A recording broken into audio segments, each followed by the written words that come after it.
this is Hans the Ramen Ranger coming at you with another episode of Instant Noodle Recipe Time. This is the show where I show you what to do with your instant noodles. And if you don't want to do what I tell you what to do with your instant noodles, do whatever you want. I don't care. That's Asia. It's like so totally Asia, and it's pad thai sauce with noodles. So instead of just having your bowl of pad thai sauce, you get noodles as well. That, my friends, that is really thoughtful. So here's your pad thai sauce, it's big, and here's your noodles, it's not so big. So let's not listen to this track. A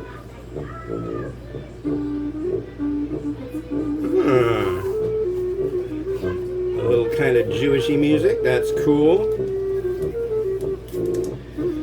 So they're doing the World Baseball Classic again, and I was really stoked because there's a team in it. I never thought these guys played baseball.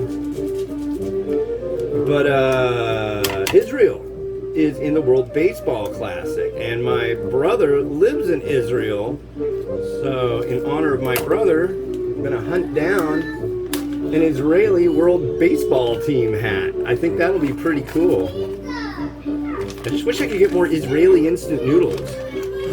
I've got some. Hey, keep it down out there, Peanut Gallery.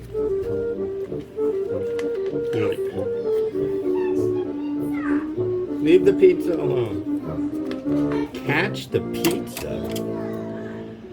But yeah, I've got a new hat coming pretty quick that my wife found for me. It's a Japanese hat from the World Baseball Classic. So that's pretty cool.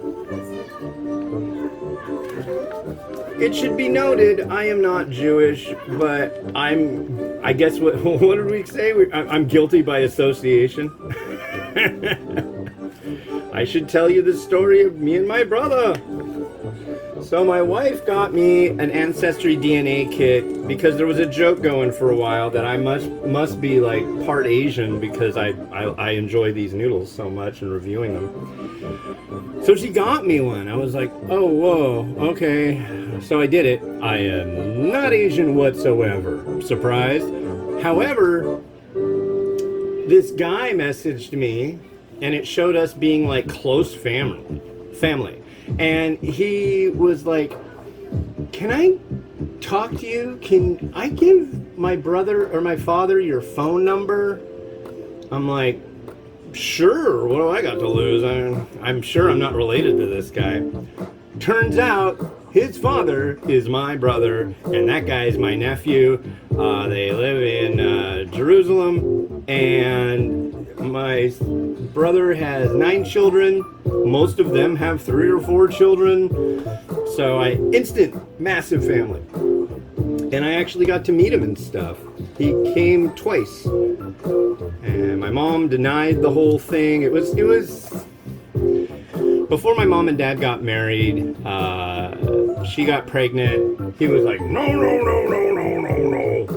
And he was kind of a jerk. Made her take the bus to deliver and then give the kid up immediately for adoption. It's just like, whoa. But that was in 1955, and my brother got adopted by a Jewish family. And when he was like 10, he started really getting interested. Who were my biological parents, you know?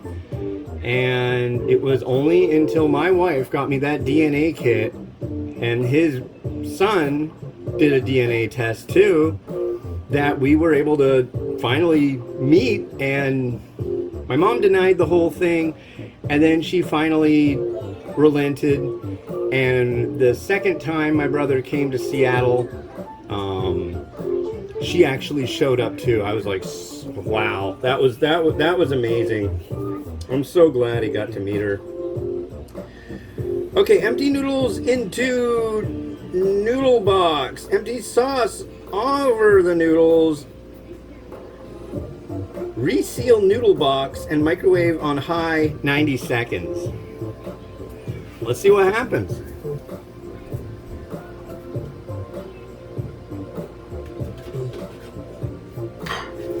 go. I'm going to give it a 90-second dealy deal. I think I'm going to go 80%. That should be about 1,000 watts, volts. I don't know. No.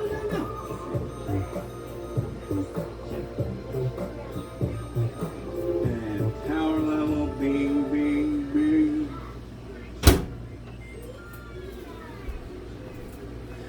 This is either going to be a good thing or a bad thing. I'm really unsure about this stuff. Generally, things that come in this designed setup aren't really to my liking. I've had quite a few lately that I've found to be just horrible. Hopefully this one won't be.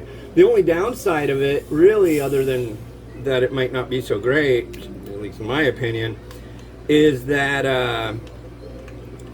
you have to use the box to cook it. So I've got to, like, once it's done, I've got to clean out the box, I got to dry it off, I've got to peel it apart, and then I got to go over there and scan the whole thing, do it up all nice for the review. It's a lot of work. The next one I'm doing is a bowl that's in the same way. Some of them, the sides will come right off of it. Some of them will tell you how many milliliters of liquid go into it. This one doesn't. So it's like I have to do all the slicing and dicing, a little craft project with my noodles.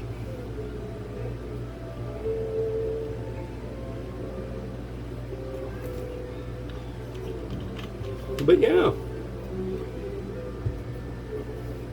I've got a brother. He's a musician, he's a writer, he's written books recently about family and life, and his parents were Holocaust survivors, and it sounds like that was an interesting go of just like the stories he's got about them.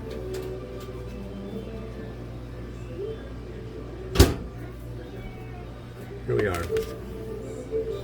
Maybe I'll have him on the show one of these days. I don't know if he'd want to do that. He might. He's blinder than I am too. He's got a CNI dog named Rocky, and they walk around, and he goes and does stuff. But yeah, his eyesight's shot. He is a neat dude. We talk every Thursday lately. We started talking every Wednesday. But Thursdays have turned into the standard. Every once in a while I think, hey, why don't we just talk on Saturday? Because then I can go out. Can't do that. That's against the rules. He has a long-standing engagement on Saturdays. So, as do most people in Israel. But I've learned so much about Jewish culture that I didn't know about any of this stuff. It's weird though. I always knew there was something weird about my family. That I was like, my folks are strange. What's their deal? They were hiding a big secret. And I don't know why. They should have let us in on it. I don't know. They were from an older generation. My dad was born in 27. My mom was born in 35. So the idea of having a child out of wedlock was like terror in the mid-50s, I think, at least as far as they were concerned. So, but yeah, cool stuff. It's very strange. You never know what's going to happen next, and sometimes it's a really trippy, amazing thing. And sometimes you get in a car accident. So, or sometimes you slice the tip of your finger off.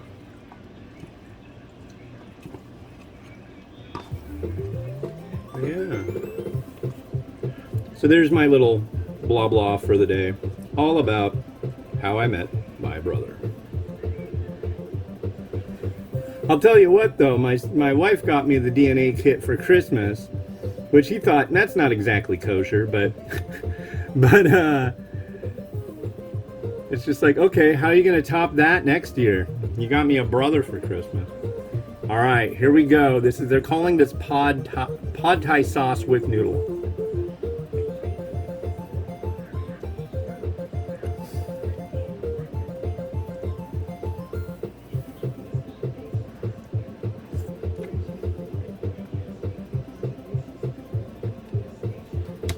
Yeah, I'd like to report a road rage incident.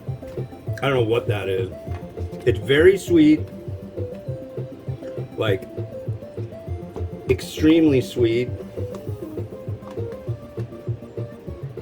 What's the term? Not good. Avoid. It's just too much.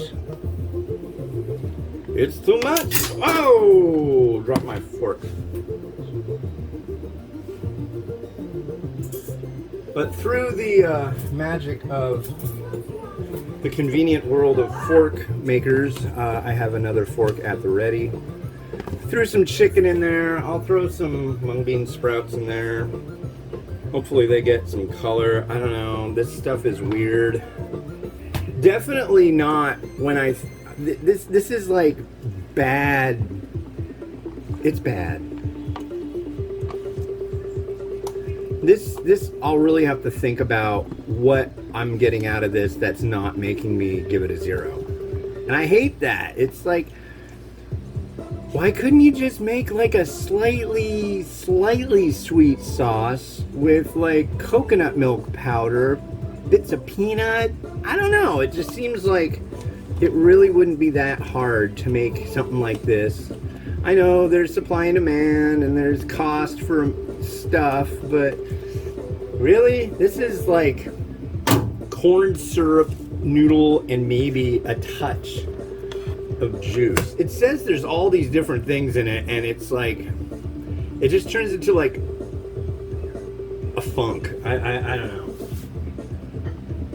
Whoever's making this, you can totally do better. Totally. Alright, so we're gonna do the old reversal, not food challenge reversal, but the flippity flippity. Oh, look at that. Like that. And I want you... How much you know for my spider glasses? Your spider glasses? Where could they be? Where did you put them? When was the last time you had them on? Wow. Yeah, I'll help you in a minute, okay? Did you find them? Mimi found them. Yay! Thank you, Mimi. I'm hungry. Oh, you're hungry. Well, it's 10 a.m. It's not time for lunch yet, but I will allow you to say hi to the nice people. So come on over. Hi, nice people. How you doing, Mimi? Good. Yeah, you having fun this summer? Yeah. Yeah? All right. Well, good, good, good. Maybe for lunch. Maybe. We'll see. Right along. Go have fun. You know, I can still go.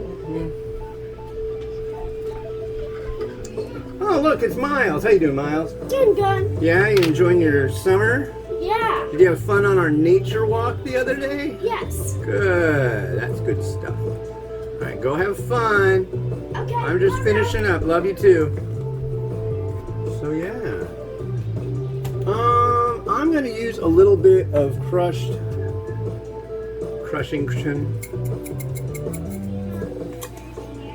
I think that's about it for this one. I mean, look, it doesn't look bad, but it's not good. Looks can be deceiving. Just so sweet. Rotato. Beautify.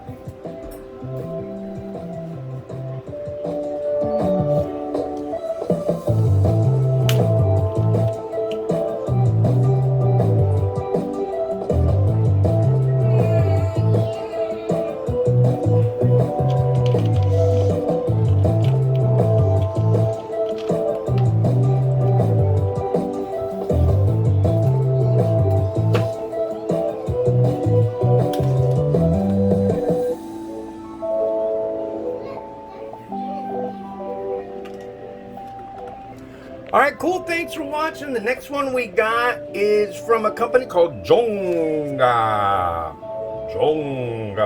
They do a kimchi variety that's really good.